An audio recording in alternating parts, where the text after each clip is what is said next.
You're watching Access Minnesota. Here's Jim Dubois. Now back to our discussion on fostering resilience in children who grow up in adverse circumstances. Professor Masten, you have worked with the Minneapolis Public Schools since the late 1980s. How has that school system changed, and are you seeing more at-risk kids and more homeless children in the Minneapolis schools?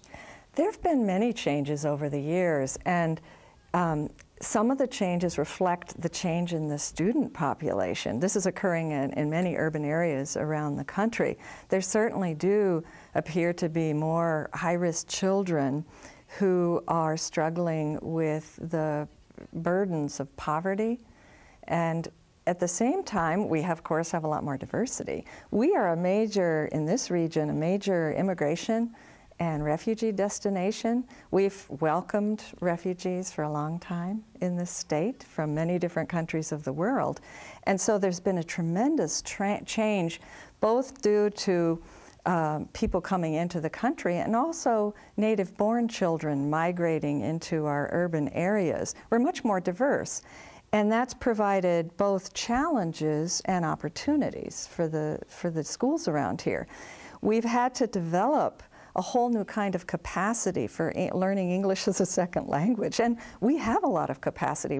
Some of the districts in this area are famous for their capacity to welcome and train children in English and other languages.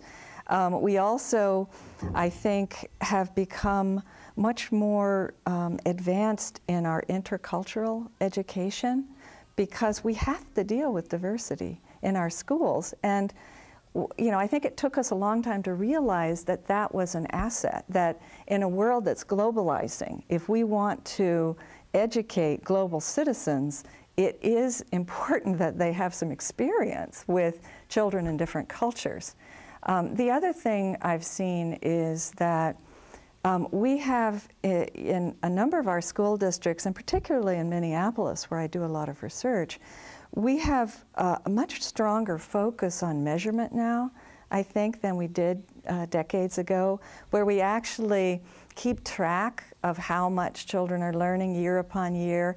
And the research department in the Minneapolis Public Schools is exceptional, and they have incorporated measures that make it possible to see how individual children are learning over time, and using the same test and tests that were designed for growth, not just how you're doing once, but how much you're learning and gaining over time.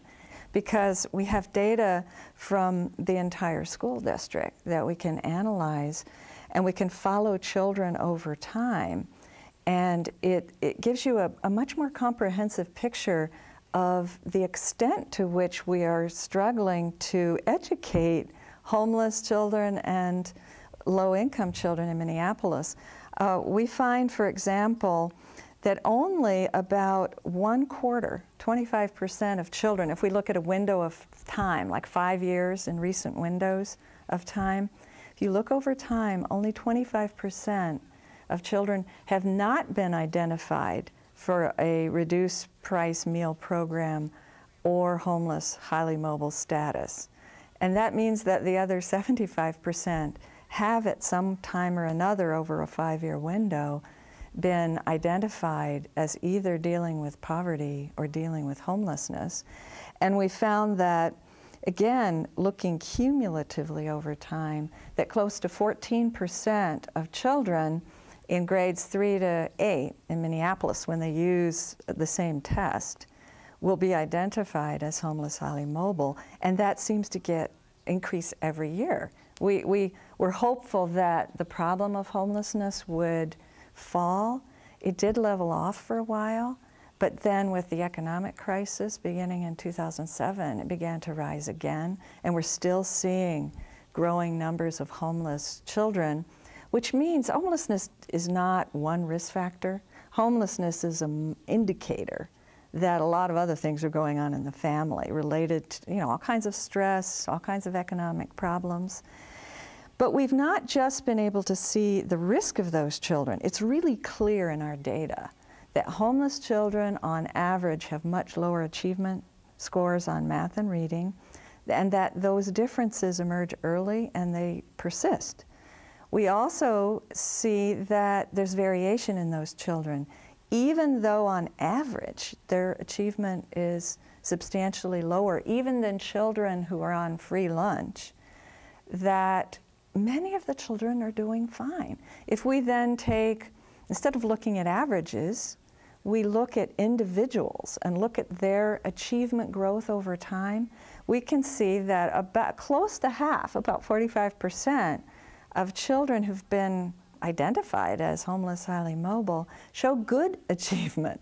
They are doing fine in reading and math, and they sustain it throughout the whole time period.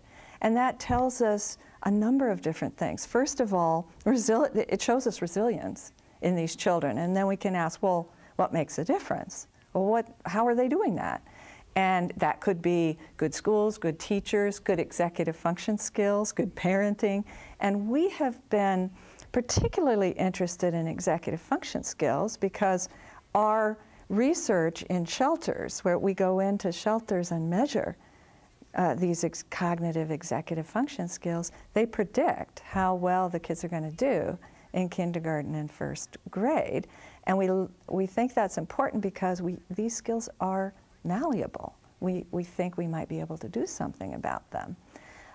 But we also can see that there are a lot of other children who are floundering, and it's not getting any better over time. If anything, the achievement gaps are getting worse over time. They start early and they grow worse as children grow up. It seems that the achievement gap in Minnesota, a state that typically scores very high in terms of the quality of its education and the test scores of students, the achievement gap seems to be falling along color lines. Have you seen this gap getting worse or getting better?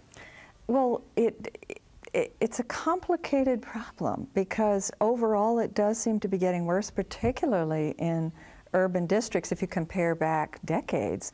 On the other hand, we have signs and pockets of true excellence emerging that give hope that something can be done. I think that the achievement gap reflects enormous disparities in opportunities and resources, and that it's concentrated in children of color because a lot of the children coming from that background have a lot fewer resources and more risk factors in their background. And it has a socioeconomic base and a deprivation base. I think discrimination plays a role as well.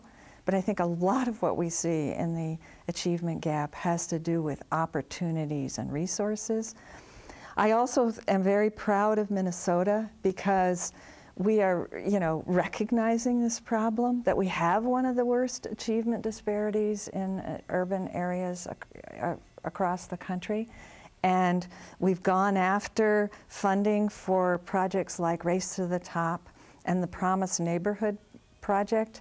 One of the success stories nationally, of course, is the Harlem Achievement Zone, and we're very proud in Minnesota to have our own version of that funded by the federal government called the North Side Achievement Zone, or NAZ, and I've been very happy to be on their board because I think they're showing what can be done when a neighborhood that has an achievement gap like North Minneapolis, gets together and pools their resources to provide a network of support around families that need it with a focus on academic achievement from pregnancy through college to get children ready to go to school. And I think they're doing an amazing job of putting together the best evidence, the best of what we know, and people who can support families that don't have many resources to enable them to get what they need, but empower the families too, to make it possible for them to learn to help their children succeed and see them through, and a commitment to see them through. Professor Masten, when you hear about a young person who comes from disadvantaged circumstances and goes on to do great things. We often refer to that person as an extraordinary person. Yet you've described resilience as ordinary magic. What do you mean by that? What I mean by that is that decades of research have suggested that the most important ingredients that promote resilience in most people are very ordinary assets and protective influences. It doesn't require anything rare and mysterious to promote resilience in children. It requires some fundamentals. We need to, and we know what those are. We need, supportive adults. We need children who have what they need to develop health and well-being and so forth. And it's a good thing that it doesn't require anything rare or special, because we want to promote resilience in more children. And if it required something rare and unusual, that would be an obstacle to what we can do. But most of the resilience that we see in our research is built on very basic human capabilities, human relationships, and human resources that we can provide our children. And the problem is that there are a lot of children out there that don't have their basic needs met, that don't have these basic capabilities. But we can do something about that. Ann Masten is a distinguished McKnight University professor in the Institute of Child Development at the University of Minnesota. Professor Masten, thanks so much for joining us on Access Minnesota. Thank you, I've enjoyed it. That's all for this month's edition of Access Minnesota. We'll see you again next month. Thanks for watching. Access Minnesota. Issues that matter to you. Join us again next week as we bring you the newsmakers and stories that shape our everyday lives. Access Minnesota is produced by the Minnesota Broadcasters Association in cooperation with the University of Minnesota's College of Liberal Arts.